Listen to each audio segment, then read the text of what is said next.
Have you ever had a genius idea when you were drunk or high, but then sobered up and realized it wasn't all that? What was the idea? I once woke up in the middle of the night after a bar hop with an idea that I desperately needed to jot down. Managed to key it into my phone before dozing off again. Went to check it the next morning to find a note that simply read better a pizza cake than no pizza cake. Okay, you know how free-run chickens, meat, and eggs are supposed to have better nutrition, protein, overall health effects, etc. Well, we thought we could take it a step further by raising a farm of athlete chickens. Obstacle course running, carnivorous diet swim bike run chickens that we could sell to gym meatheads for triple the normal price. Sugar bags. Like tea bags, but for sugar. Tea and 2 sugars? 1 tea bag, 2 sugar bags. As we were stoned as fuck, my cousin holding up an empty tea bag filled with sugar and me trying to carefully tie it back up with a piece of cotton, my cousin disappointingly says sugar cubes. Scorpion covers for your shoes, so nothing crawls into your shoes at night when you're in the desert. It was gonna be a game changer. Woke up the next day and recognized that the profound nature of drug-induced ideas are to be taken with a grain of salt. Great lesson, really. Not me, but my BF came up with a theory that sloths are actually really fast and just pretend to be slow, so that we don't find them too threatening and hunt them. It made so much sense to me when we were high because they would be scary if they were fast. The best line that we always repeat was him saying, "I'm telling you, put a sloth on a treadmill. See what happens." Not quite the same thing, but in my younger days, a mate and I used to partake of some class of substances, during which you would sometimes feel really hot. We started putting beanie hats in the freezer to wear and it felt amazing. Obviously didn't think any more of it in the cold light of day, and then not at all once we'd changed our lifestyles for the better. Freezer hats are now sold as a migraine treatment, among other things. Can't help but appreciate the irony in coming up with a genuinely brilliant idea that I'd have never thought of if it wasn't for drugs, yet due to said drugs, didn't have the clarity of mind to recognize the potential it had. My best idea was turn signals on grocery carts. I made a soup sandwich while really high before. The soup obviously just destroyed the bread's integrity and just fell out the sandwich. That was the first time in my life I realized just how dumb I am. Lingerie diapers for people in old folks' homes to feel fancy when they do the nasty. Not drunk or high, but zoned out on cold meds. 14-year-old me was convinced that if time travel were real, one of my classmates must have been George Washington's secret love child. I didn't know who, but I was determined to find out. I woke up the next morning with a list of classmates in my notes app followed by very logical reasoning as to why they might be the love child in question. The memorable ones are as follows. Classmate 1, they dyed their hair red. Nobody in this century would choose to be a ginger. This one is too regal.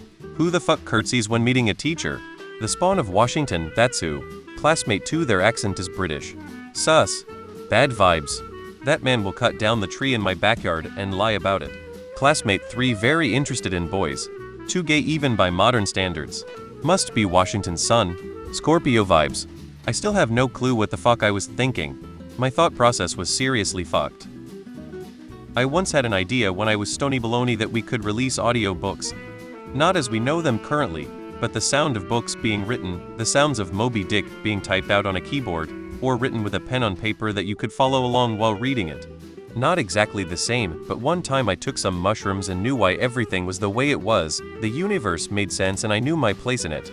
I was at peace and content with myself and everything. Promised myself I'd never forget what I had learned, and 4 HRS later I was looking at a fire and completely forgot.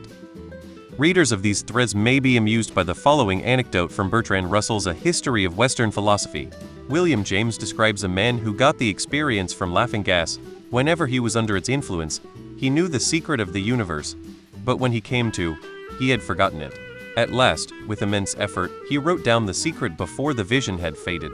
When completely recovered, he rushed to see what he had written. It was, a smell of petroleum prevails throughout. I'm not sure if this is groundbreaking, but as an artist I always put so much pressure on myself for my work to be perfect. Last time I got high I was like, what's the point of creating if you're not having fun?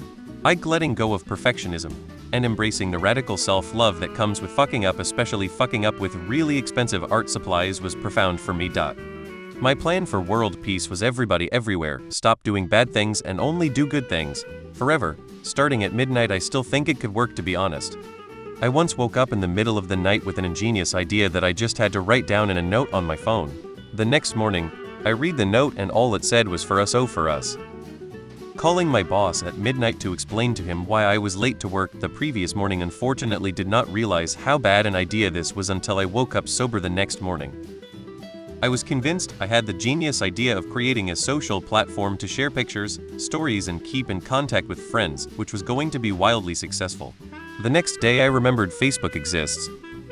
One time I invented what basically came down to being a towel. It'd be like a blanket that's absorbent for when you're wet. I came up with this device that would attach to the top half of a toilet seat lid, but on the inside of it. When the seat lid was open, you pushed the button and it would spray a cleaning solution on the toilet seat. Wipe with toilet paper. Bang, boom, bam. I started looking on Upwork for electromechanical engineers and everything. After starting up a 500 contract for a design, I told my GF about the idea, and at first she thought I made a breakthrough. But then she paused and was like, "But wait, can't you just use wet wipes?" Oh, the agony. Cancelled TF out of the contract ASAP.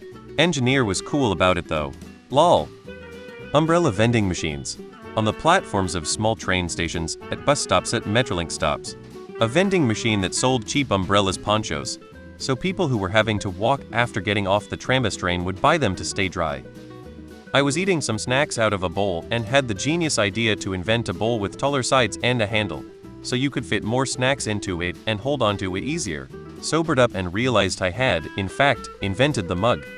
Inflatable socks. Wear any size shoe. Fill with warm air on a cold day to keep your feet warm. Wondered why people don't shower or take a bath with their clothes on. Tried it out and quickly realized why people don't take baths with clothes on. In 1997 I had a brilliant idea for making a machine for rolling joints. I drew a sketch and everything. God bless my neighbor who listened intently, left my apartment, and returned with a modern miniature version of the cigarette rolling contraption invented in 1880.